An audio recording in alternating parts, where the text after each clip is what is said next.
मेरे नबी का किरदार देखो। जब बच्ची ने रोना शुरू किया है, आका करीम सल्लल्लाहु ताला अलैहि वसल्लम फरमाते बेटी मालिक कौन है? कहा एक यहूदी मेरा मालिक है। कहा कहाँ रहता है? कहा आप क्या करोगे पूछ के? मेरे नबी फरमाते हैं बेटी मैं तुझे आजाद कराने आया हूँ। इतना सुना बच्ची कहती है यहाँ कौन किसके दर्द बांटता है, कौन किसके दुख बांटा करता है? मेरे नबी ने कहा था बेटी मैं आया हूँ। सहाबा से कहते हैं सामान इकट्ठा किया जाए। सारे सामान की गठरी बांधी गई। कान खोल के सुनना प्यारे, अंदाज़े बयां मेरा बहुत शौक लगी है, शायद के उतर जाए तेरे दिल में मेरी बात। जब सारी गठरी बांधी है, आका करीम ने बेटी का हाथ पकड़ा है, करके चले गए। सहाबी गठरी लेके जा रहे हैं। आका कहते हैं ये गठरी किसकी है? आका इस बच्ची का सामान है। मेरे नबी कहते हैं लाओ ये सामान हमें दे दो। अस्सलाम वालेकुम दोस्तों, फिर एक नई तकरीर लेकर के आया हूँ। तकरीर मुफ्ती हम्माद रजा मुरादाबादी की तकरीर है। दोस्तों तकरीर को लास्ट तक ज़रूर सुनिएगा। ये खुदा की कसम याद रख, रज़ाक अल्लाह है, एक एक खाने को पैदा करने वाला खुदा है। कभी सोच अपने बारे में गौर कर, तू क्या था, तेरी औकात क्या थी? तू तो कुछ भी नहीं था। उसने एक कतरे से तुझे क्या से क्या बना दिया। खुदा की कसम कभी झांक के तो देख गिरेबान के अंदर, अपने मुजस्समे में गौर तो कर। उसने दिल बनाया कितनी महफूज जगह रखा है, आंख रखी है सेफ्टी के लिए कितने बेहतरीन वाइफर लगाए उसने। सोच सकते हो आप? खुदा की कसम खा के कहता हूँ उसकी कारीगरी तो देखो। हाथ जहां से टूट जाए, बड़े से बड़ा डॉक्टर दोबारा वैसा नहीं जोड़ सकता जैसा मेरा खुदा बना सकता है। इसलिए कि कायनात को पैदा करने वाला मेरा खुदा है। जब तेरे खेत के अंदर दाना उगा था तब तू कहता खुदा का शुक्र है। पूरा पौधा बना था, तू कहता खुदा का शुक्र है। बाल लंबी आई, कहता खुदा का शुक्र है। फसल कट के आ गई, उस ज़कात निकाल के दे देता। मैं कसम खा के कहता हूँ अल्लाह तो ये कहता है तुम ज़कात दो, तुम्हारे माल की जिम्मेदारी मेरी है, हिफाजत मैं करूंगा। आग कभी न लगती, तबाही कभी ना आती, सैलाब नहीं आते। हमने ज़कात देना बंद की, इसलिए सैलाबों ने बर्बाद किया। हमने हक देना बंद किया गरीबों का, चोरी हो गए सारे माल। बदलो अपने रवैये, सब कुछ खुदा का समझो। जो उसका हक है उसे दे दो, जो तुम्हारा है वो तुम ले लो। खुदा की कसम न तुम मारे जाओगे न गरीब बेटियां मारी जाएंगी।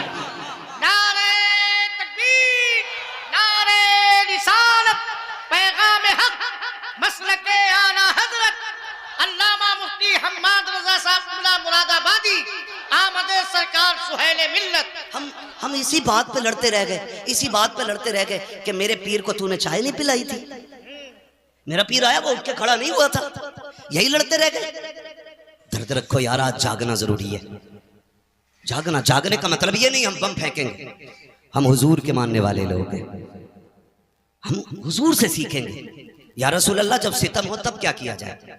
वो जिंदगी भी तो मेरे हुजूर की है, वो जिंदगी भी तो मेरे हुजूर की है। या मरना हुजूर को क्या मुंह दिखाएंगे? या रसूल अल्लाह बेटियां गुर्बत की वजह से बाप की दहलीज पे बैठी रही, बाल सफेद हो गए, अब्बा फांसी लगाना चाहता था, बेटी छोड़ के चली गई, मजहब ही बदल लिया। हुजूर पूछेंगे बता क्या रहा तेरी दौलत का? मेरी उम्मत की बेटियां मजहब बदलती रही और तू पैसे पे सांप बन के बैठा रहा। होगा कोई जवाब हमारे पास? होगा कोई जवाब? जिंदगी ऐसे नहीं कटती। खुदा की कसम 12वीं का महीना है, 12वीं वाले ने आकर के बेटियों को एहतराम बख्शा, एहतराम बख्शा मेरे नबी ने। हमें क्या करना है जानते हो? क्या करना है? सहाबा फरमाते महफिल लगी है, हुजूर बैठे, तवज्जो भाई, हुजूर बैठे। मैं बताने लगा हूँ मेरी तकरीर तबे यार को बेचैन करती है। सबब क्या है? वही कहता हूँ जो दिल पर गुजरती है। मैं यहाँ किताब पढ़ने नहीं बैठा, बस दर्द दिल है जो आपके बीच रखने आया हूँ। यह अराकीन कमेटी की कोशिश और मेहनतें थी जो मैं और आपके सामने हूँ। और याद रखिएगा मैं इश्क के सौदे लेके फिरता हूँ। अगर आप नहीं खरीदेंगे तो इश्क के खरीदार बहुत हैं, जहां चाहेंगे वहां इश्क की दुकान लगा लेंगे। अल्लाह का शुक्र है। बहुत गौर से मेरी बात सुनिएगा और आज के बाद बदलने की कोशिश कीजिए। खाली कमेंट में लिखते मुफ्ती सलमान जिंदाबाद, इश्क रसूल जिंदाबाद, ये काफी नहीं है। रवैये बदलें, अपने तरीके। आज का दौर कैसा है? हम लड़ते रह गए अपने अपने लिए, अपने अपने लिए, और बेटियां दीन छोड़ गई। तकलीफ होती है। 10 लाख से ज्यादा बेटियां गैर मुस्लिम हो चुकी है। 10 लाख से ज्यादा गैर मुस्लिम हो गई बेटियां। कहिए की वजह जब इंटरव्यू वालों ने पूछी ना तो कहिए कि ये निकली कि कोई हमसे निकाह ही नहीं कर रहा था, इसलिए हमने मजहब बदल लिया। हर किसी को 10 लाख चाहिए थे, किसी को 5 लाख चाहिए थे। बेटा है तेरा, बकरा नहीं है जो इसे तारीख पे बेचेगा। गैरत आनी चाहिए, आज लाजिम है। सहाबा फरमाते महफिल लगी, हुजूर बैठे, कहते हमने कुछ नहीं सुना। अचानक नबी कहने लगे, आका फरमाते मैं हाजिर हूं। कहते हैं थोड़ी देर चुप हुए, फिर फरमाया हुजूर ने मैं हाजिर हूं।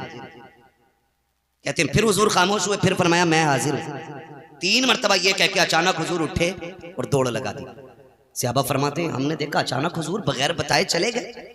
हमें चूंकि डर रहता था, मुस्तफा के दुश्मन बहुत है, लेकिन आशिक थे कहने लगे हम पीछे पीछे दौड़े।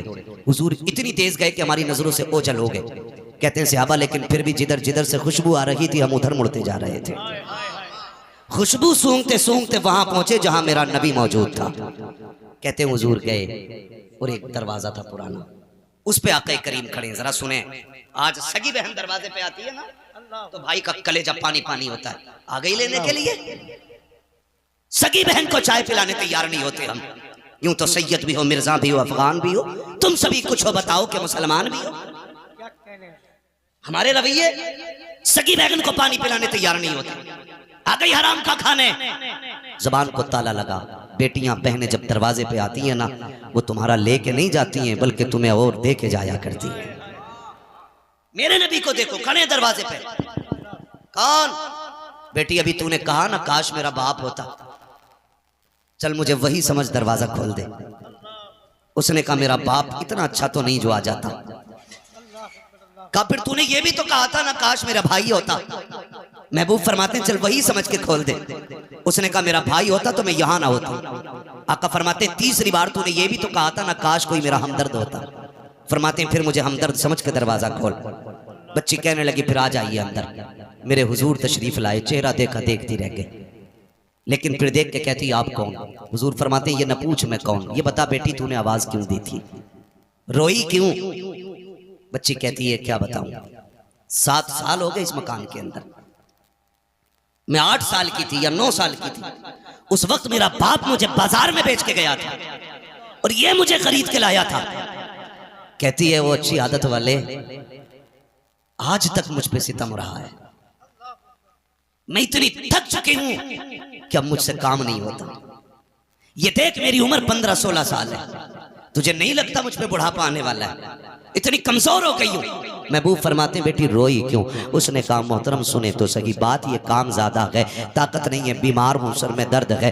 आज जब मुझ पे सितम हुआ मुझे याद आया मेरा बाप 7 साल पहले बेच के गया था बाजार में। काश मेरे बाप ने मुझे बेचा ना होता, और अगर बेचा था तो आज देख लेता, मेरी हालत देखता तो यहाँ रहने न देता। जब उसने अपना हाल दिल बताया है, नबुव्वत वाली आंखों से आंसू बरसने लग जाते हैं। खुदा की कसम 2 मिनट अखबार पढ़ के हम थोड़ी देर टेंशन करके नजरअंदाज कर देते हैं। मेरे नबी का किरदार देखो, जब बच्ची ने रोना शुरू किया है, आका करीम सल्लल्लाहु ताला अलैहि वसल्लम फरमाते बेटी मालिक कौन है? कहा एक यहूदी मेरा मालिक है। कहा कहाँ रहता है? कहा आप क्या करोगे पूछ के? मेरे नबी फरमाते हैं बेटी मैं तुझे आजाद कराने आया हूँ। इतना सुना बच्ची कहती है यहाँ कौन किसके दर्द बांटता है, कौन किसके दुख बांटा करता है? मेरे नबी ने कहा था बेटी मैं आया हूँ। सहाबा से कहते हैं सामान इकट्ठा किया जाए। सारे सामान की गठरी बांधी गई। कान खोल के सुनना प्यारे, अंदाज़े बयां मेरा बहुत शौक लगी है, शायद के उतर जाए तेरे दिल में मेरी बात। जब सारी गठरी बांधी है, आका करीम ने बेटी का हाथ पकड़ा है, लेकर के चले गए। साहबी गठरी लेके जा रहे हैं। आका कहते हैं ये गठरी किसकी है?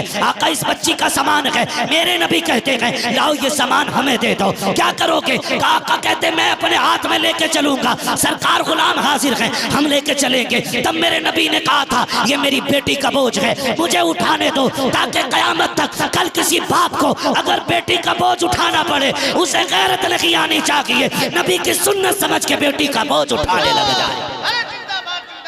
ये मेरे नबी का किरदार रहा। आका करीम ने उस बच्ची की भाई यहाँ नहीं, मस्जिद में नहीं, बिस्तर पे लेट के फैसला करना तू कितना बड़ा आशिक है हुजूर का। ये तो तेरा बिस्तर बताएगा तूने कितनी गुलामी का हक अदा किया।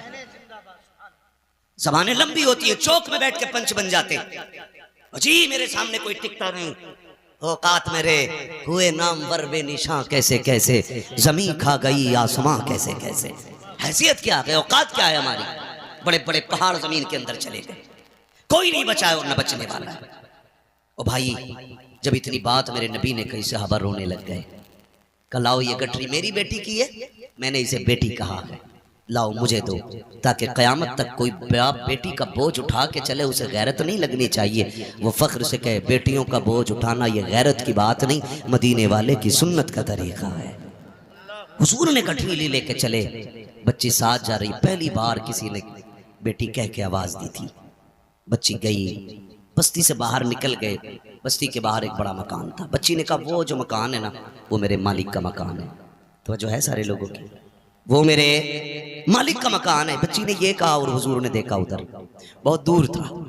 मेरे हुजूर की शान ये थी, अगर हजारों के मजमे में भी होते, किसी का चेहरा साफ नजर आए ना आए, मेरे हुजूर का चेहरा साफ नजर आया करता था।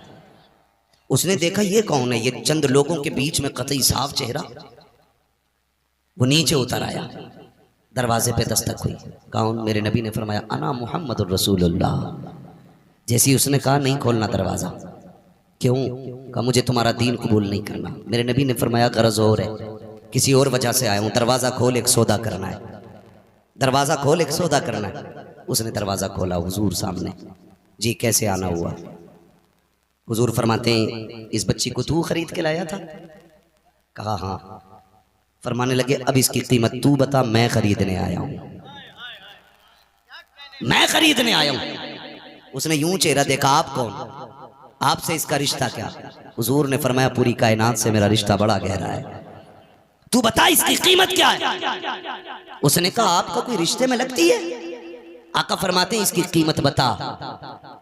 जब इतनी बात कही नहीं, कहने लगा ठहरो। चेहरा देखा, बाहर आया। उसने कहा मेहरबानी करें जरा थोड़ा सा दामन उठाएं। हुजूर ने दामन उठाया। उसने एक पुरानी किताब ले रखी थी, वर्क पलटा, सीना देखा, वर्क पलटा, दामन छोड़ दे। कहा जरा घूम जाइए। चारों तरफ से हुजूर को देखा, निशानियां मिलाई। उसके बाद कहने लगे आपका नाम? मेरे नबी ने फरमाया मोहम्मद इब्न अब्दुल्ला।